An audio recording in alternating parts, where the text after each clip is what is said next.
ہے 18واں عمل جس کی وجہ سے انسان کے گناہ معاف ہو جاتے ہیں وہ ہے ہر نماز کے بعد تسبیحات پڑھنا۔ ہر نماز کے بعد جو انسان تسبیحات پڑھتا ہے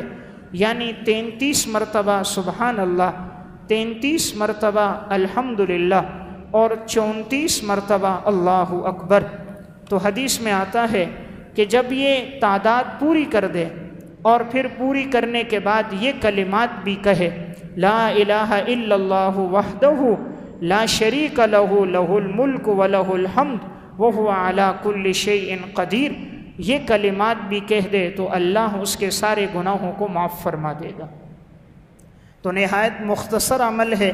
اس حدیث میں آپ صلی اللہ علیہ وسلم نے یہ فرمایا کہ تم 33 مرتبہ ان تینوں کو پڑھ لو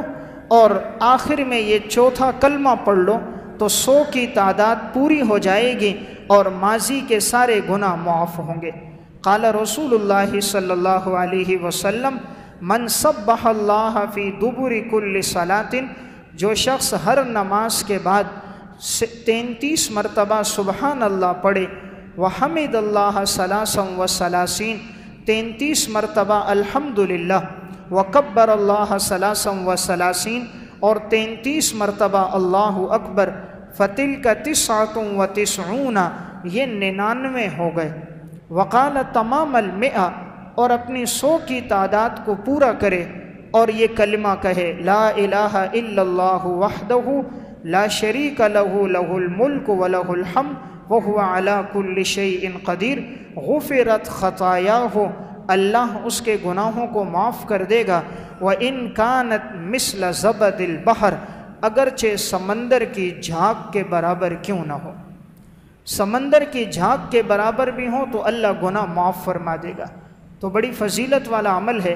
بعض لوگ اس کا اہتمام نہیں کرتے، فرض نماز پڑھتے ہی نکل جاتے ہیں، مسنون اعمال کو چھوڑ دیتے ہیں، بعض سنت مؤکدہ سنت غیر مؤکدہ کا بھی اہتمام نہیں کرتے،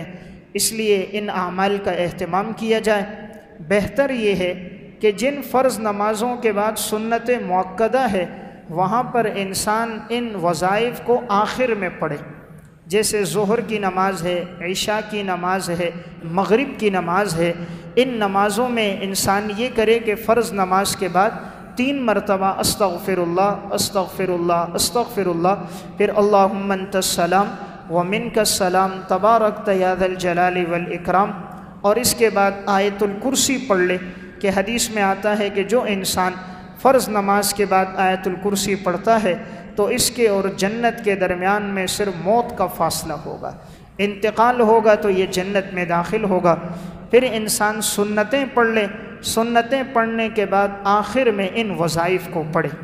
تو عمل مختصر ہے، فضیلت بہت زیادہ ہے، تو نہایت مختصر عمل پر اس قدر اجر و ثواب ہے۔